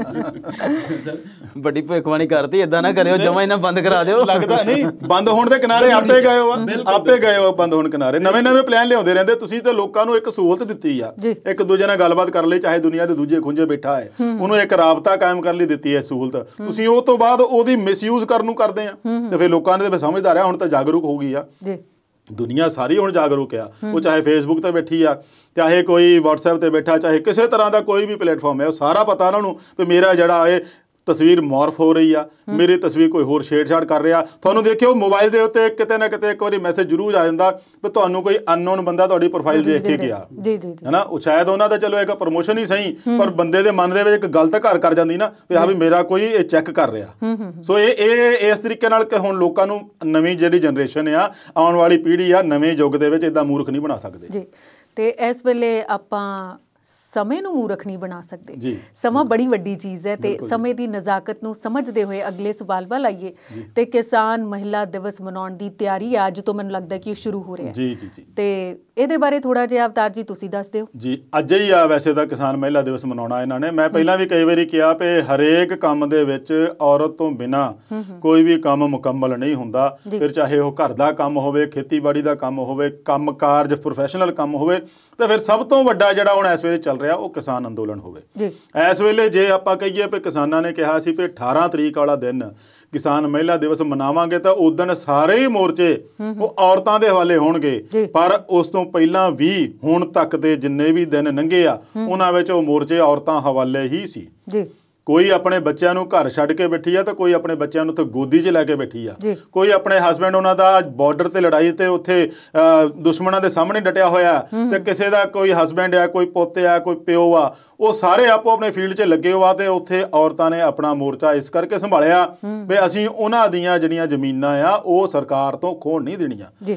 ਇਸ ਜਜ਼ਬੇ ਨੂੰ ਲੈ ਕੇ ਔਰਤਾਂ ਨੇ ਪਹਿਲਾਂ ਹੀ ਮੋਰਚਾ ਸੰਭਾਲਿਆ ਹੋਇਆ ਔਰ ਬਹੁਤ ਵਧੀਆ ਤਰੀਕੇ ਨਾਲ, ਫਿਰ ਚਾਹੇ ਉਹ ਸਾਰੇ ਦਿਨ ਵਿੱਚ 50 ਕਿਲੋ ਆਟਾ ਹੀ ਕਿਉਂ ਨਾ ਗੁੰਨਣਾ ਹੋਵੇ, ਚਾਹੇ ਸਾਰੇ ਦਿਨ ਵਿੱਚ ਸਫਾਈ ਦਾ ਕੰਮ ਕਿਉਂ ਨਾ ਕਰਨਾ ਹੋਵੇ, ਉਹ ਸਾਰਾ ਹੀ ਉਹਨਾਂ ਦਾ ਤਰਤੀਬਵਾਰ ਲੈ ਕੇ ਕੰਮ ਚੱਲ ਰਿਹਾ। ਮੈਂ ਇਹਦੇ ਵਿੱਚ ਇੱਕ ਗੱਲ ਹੋਰ ਸੀ ਜੋੜਦਾ, ਇੱਕ ਨਵੇਂ ਵਿਆਹ ਜੋੜੇ ਦੀ ਗੱਲ ਕਰਨੀ ਚਾਹੁੰਦਾ 2 ਮਿੰਟ ਲਈ।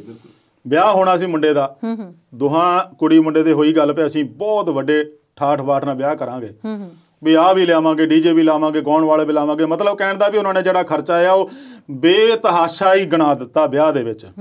ਅਚਾਨਕ ਉਹਦਾ ਕਿਤੇ ਜਦੋਂ ਪਿੰਡੋਂ ਗਈ ਗੱਡੀ ਜਾਂ ਟਰਾਲੀ ਜਾਂ ਕਹਿ ਲਓ ਕੁਛ ਹੋਰ ਜਰ ਸਾਧਨ ਰਾਹੀਂ ਦਿੱਲੀ ਮੋਰਚੇ ਤੇ ਗਈ ਤੇ ਮੁੰਡਾ ਵੀ ਨਾਲ ਉਸ ਗੱਡੀ ਤੇ ਚੜ ਗਿਆ। ਉਹਨੂੰ ਇਹ ਹੋਇਆ ਵੀ ਮੈਨੂੰ ਵੀ ਦੇਖ ਕੇ ਆਵਾਂ ਕੀ ਚੱਕਰ ਆ ਉੱਥੇ, ਕੀ ਹੈ ਕੀ ਆ। ਆਪਣੇ ਹਰੇਕ ਦੇ ਮਨ 'ਚ ਜਿਗਿਆਸਾ ਹੁੰਦੀ ਆ।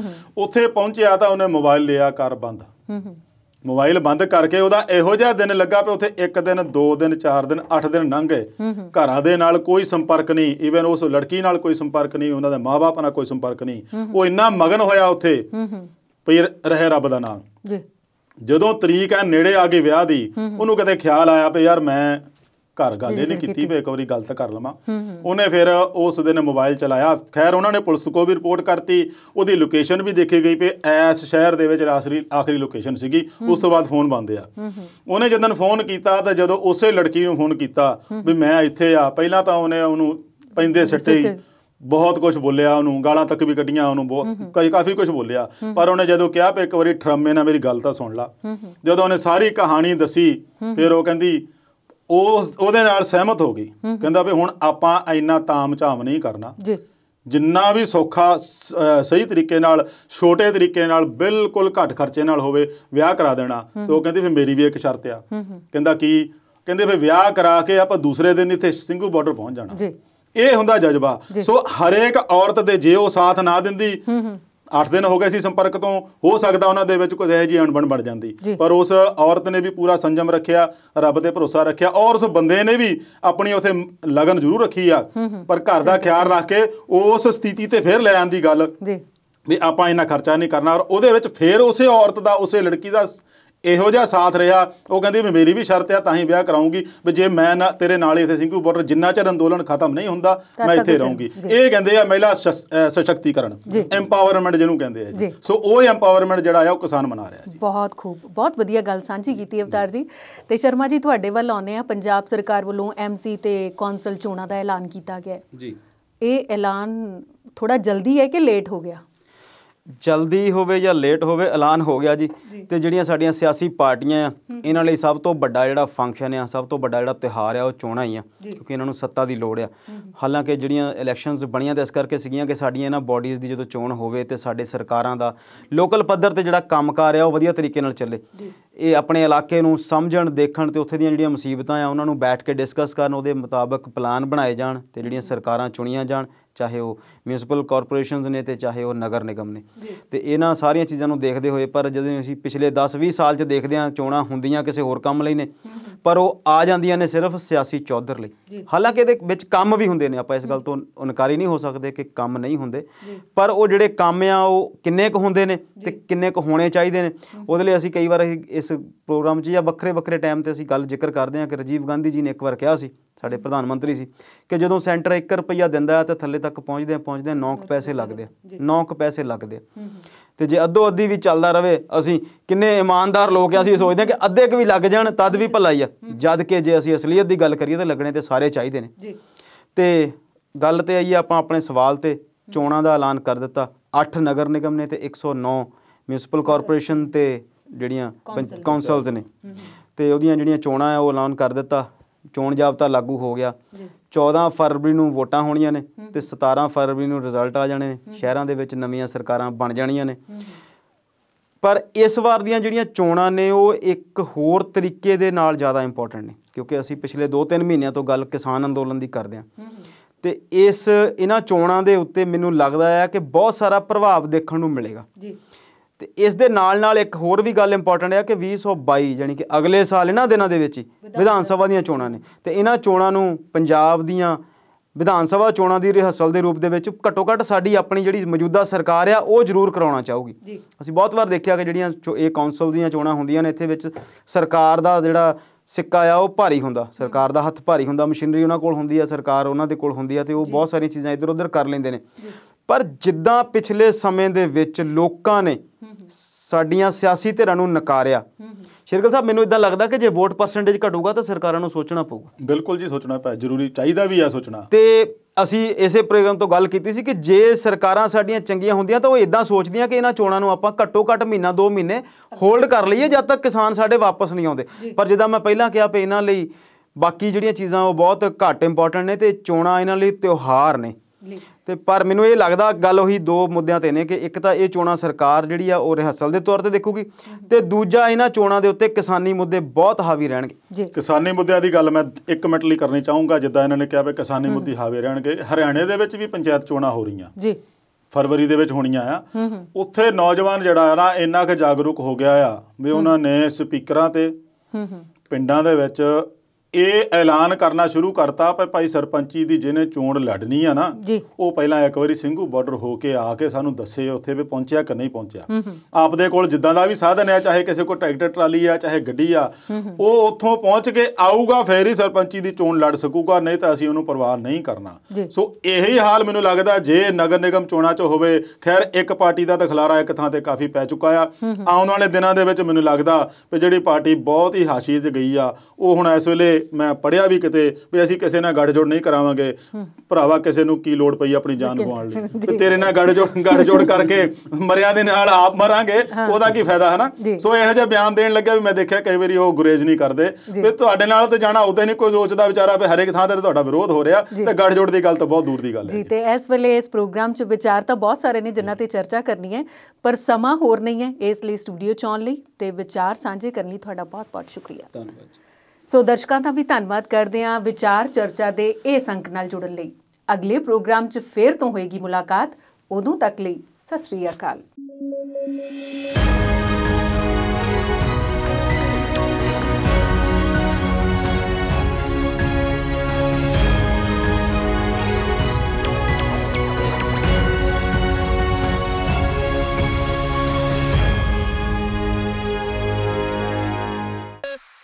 Thank you.